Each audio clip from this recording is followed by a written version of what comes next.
நாங்களாகவே பிடிச்சி நாங்களே கொண்டு வந்தோம். விஜயன் எனக்கு எங்கள் கையால் மீனை கொடுக்கணுன்ட்டு. ஸோ நீங்கள் கொண்டு வந்த சர்ப்ரைஸ் பார்த்துடலாமா? கண்டிப்பாக நீங்களே ஓப்பன் பண்ணுங்கள்.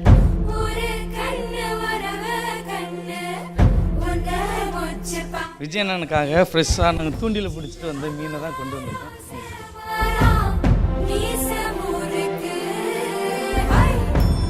ஃப்ரெஷ்ஷாக வஞ்சர மீன் பிடிக்குன்னு சொல்லுவாங்க அண்ணனுக்கு, கேள்விப்பட்டிருக்கேன். அதுவும் தூண்டி மீன் அப்படி கொண்டு வந்திருக்கோம்.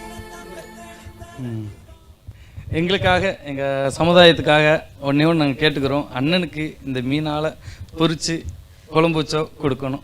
அது எங்களுடைய வேண்டுகோள். நீங்கள் கொடுத்தீங்கன்னா நாங்கள் எங்கள் சமுதாயமே சந்தோஷப்படும். நாங்கள் இன்னைக்கும் எப்பவுமே நாங்கள் பெருமையாக சொல்கிறது, எங்கள் குடும்பங்களில் விஜயண்ணா படம் வந்துச்சுன்னா 4 வேன் 5 வேன் பிடிச்சி நாங்கள் டவுனுக்குள்ளே போய் படம் பார்ப்போம். அப்படி நாங்கள் வெறியாக இருக்கும், தீவிரமாக இருக்கும். நீங்கள் யாரும் நம்பலண்டா நான் ஒரு வீடியோவை நான் எடுத்து காமிக்கிறேன். எங்கள் ஊர் மக்கள் விஜயண்ணா பேரை அவங்க சொந்த பேர் கூட வைக்க மாட்டாங்க, அந்த படத்தோட பேர் தான் நாங்கள் வச்சுருப்போம். அவ்வளோ கெத்தா நாங்கள் எங்கள் பேர் பிகில் வெள்ளம் போது அவன் பேரில் மீனை பிடிச்சிட்டு வந்துட்டான் அப்படின்னு சொல்லுவாங்க. பிகில் வெள்ளத்தில் மீனை பிடிச்சிட்டு வந்துட்டான், சர்க்காரில் இன்றைக்கி சரியான பாடலை அப்படிம்பாங்க. அதுதான் பேர். அந்த சமாட்டியோட பேர் கூட சொல்ல மாட்டோம் நாங்கள். அவ்வளோ கெத்தாக இருக்கும். நாங்கள் இன்றைக்கி விஜயண்ணாவை பார்க்குறதுக்கு, அப்பா அம்மாவை பார்க்குறதுக்கு நான்லாம் கொடுத்து வச்சுருக்கணும். ஒவ்வொரு டைமும் விஜயண்ணாவை நேரில் போய் பார்க்கணும் ஆசைப்பட்டு வீட்டு வாசல் முடிய போயிட்டு வருவோம். அந்த வாய்ப்பு எங்களுக்கு அமையலை. அப்படி ஒரு வாய்ப்பெலாம் அமைச்சிச்சுன்னா எங்கள் வாழ்க்கையவே அப்படியே விஜயண்ணாக்கு அர்ப்பணித்த மாதிரி தான் எங்களுக்கு. அவ்வளோ சந்தோஷமாக இருக்குது. எனக்கு இந்த ஸ்டேஜில் எப்படி பேசணும் எனக்கு தெரியலை. ரொம்ப அழகாக பேசுனீங்க. இதை விட அழகாக யாராலையும் பேச முடியாது. ஸோ உங்கள் கையால் இதை நீங்கள் சாருக்கு கொடுத்துருங்க.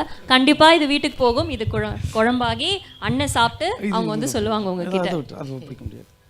நான் விஜயை பார்க்கறதுக்கு, நீங்கள் பார்க்கறதுக்கு நான் ரெக்கமெண்ட் பண்ணுறேன். ரொம்ப ரொம்ப நன்றி அம்மா. அப்படியே நானும் இங்கே இருக்கேன்.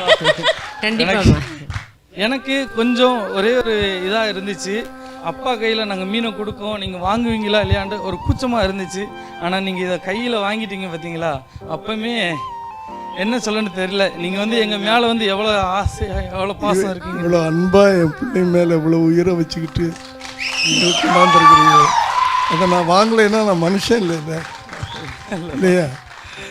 எல்லாம் பண்ணீங்களா எங்களுக்கு, நாங்களாம் கொடுத்து வச்சுருக்கோம். உண்மைக்குமே நான் சொல்கிறேன், இன்னுமே எப்பவுமே ஸ்டேஜில் நான் ஸ்கூல் படித்த காலத்திலேருந்து நான் கடலுக்கு போயிட்டு ஸ்கூலுக்கு போகும்போது எங்கள் மேலே ஒரு வாடை அடிக்கும். வாடை அடித்தா எல்லோரும் ஒதுங்குவாங்க. நாங்கள் பஸ்ஸில் போனால் கூட எல்லோரும் ஒதுங்குவாங்க. ஆனால் விஜயன் அந்த படத்தில் நான் மீனோடான்னு சொல்லுவாங்கல்ல, அந்த இதெல்லாம் நாங்களாம் லைவாகவே வச்சுருந்தோம். எல்லோரும் ரிங்டோன்லேயுமே இருக்கும். அவ்வளோ கெத்தாக இருக்குது எங்களுக்கு.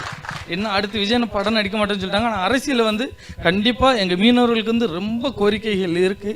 அது எல்லாத்தையுமே விஜயனை நிறைவேற்றணும். எங்கள் மீனவ மக்களுக்கு ரொம்ப சப்போர்ட் பண்ணணும். அது மட்டும் இல்லாமல் தமிழக மக்கள் எல்லாத்துக்குமே சப்போர்ட் பண்ணி இந்த தமிழகத்தை இன்னொரு வேறு மாதிரி கொண்டு போனாங்கன்னா சூப்பராக இருக்கும்.